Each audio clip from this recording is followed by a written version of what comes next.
Imagine waking up in your city to find it slashed in two. Not by invasion or even divine wrath, but by architectural design. First a line of barbed wire, and then a wall of concrete, each layer tightening the noose around your divided city. In the summer of 1961, Berlin woke up to that nightmare. What was once a city became a battleground, not just of ideologies, but of design. A planned community engineered to cripple the will. A concrete scar that turned neighbors into enemies and freedom into a distant memory.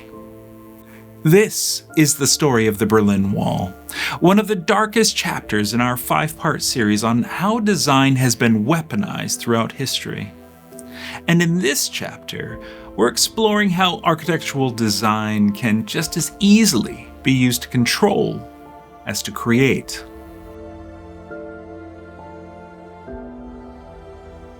When the Berlin Wall was first erected, it was crude and haphazard, just some barbed wire and cinder blocks slapped together in a single night. But this was just the beginning. Over the next 3 decades, the wall evolved into a meticulously engineered instrument of oppression. Officially known as the anti-fascist protection rampart, it wasn't just a wall, it was a lethal architecture designed to trap people in their own country. By 1975, the wall had become a complex, multi-layered system of barriers that worked together to prevent escape. The most visible part was the concrete wall panels, the towering slabs of reinforced concrete standing 3.6 meters high. Each panel was constructed with a smooth, rounded top to prevent anyone from getting a firm grip. It made climbing impossible, not even with a grappling hook.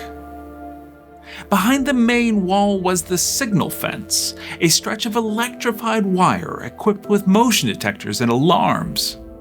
This was designed to detect any movement in the death strip, a barren zone filled with loose sand that would reveal footprints. This was a no man's land, patrolled by armed guards with shoot-to-kill orders. To further ensure no one escaped, anti-vehicle trenches were dug along strategic points to prevent cars from ramming through. Guard towers were placed at regular intervals, each manned by soldiers equipped with binoculars and high-powered rifles. From these vantage points, the guards had a clear line of sight over the death strip, and any movement meant taking aim. Floodlights blazed through the night, turning the death strip into a stage where anyone attempting to escape saw their stories end. The entire structure was a calculated design, a lethal obstacle course engineered to crush any hope of freedom. East German leader Walter Ulbricht framed the wall as a protective barrier against Western spies and fascists. But the reality was far simpler. East Germany was hemorrhaging people. Between 1949 and 1961, over 2.5 million East Germans fled to the West. They weren't just leaving for a better life, they were escaping a regime that was crumbling under the weight of its own oppressive policies. The exodus included engineers, doctors, scientists, the very people East Germany needed to sustain its economy. By 1961, the government was desperate. If this mass exodus continued, the East German state would collapse. So, Ulbricht ordered the construction of the wall. A wall not to keep enemies out, but to keep its own people in. The design reflected that desperation. Every inch of concrete, every strip of sand, every armed guard was there to ensure no one escaped.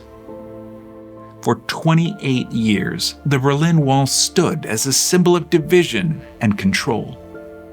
But on November 9th, 1989, the regime's iron grip unraveled, all because of a single miscommunication. You see, Günter Schabowski, a spokesperson for the East German government, was handed a memo outlining new travel policies. It was a last-ditch effort to appease the growing unrest in East Berlin.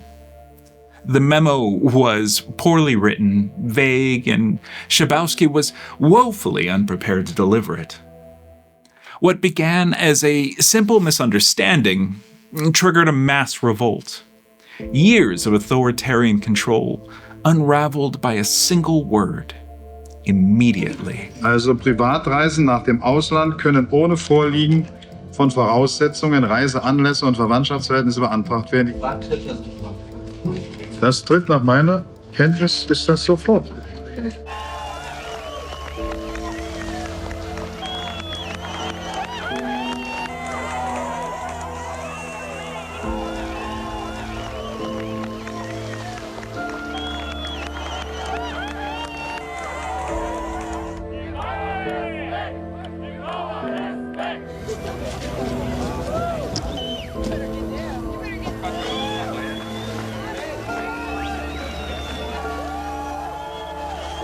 Today, fragments of the Berlin Wall still remain scattered throughout the city. The East Side Gallery, a mile-long stretch of art and protest, has become a canvas for artists reclaiming the wall's violent past, transforming it into a monument of expression. But elsewhere, the memory of the wall is more solemn. At the Berlin Memorial for the Victims of the Wall, there, the concrete is bare. No murals, no colors, just the names of those who died trying to escape. The Berlin Wall was so much more than concrete and steel. It was a brutal design that held a city captive. But as we've learned through this series, even the most oppressive designs will crumble. Every design has a story, and here at Creative Briefs, we're here to tell it. Subscribe for more stories of the design decisions that shaped our history. I'll see you in the next one.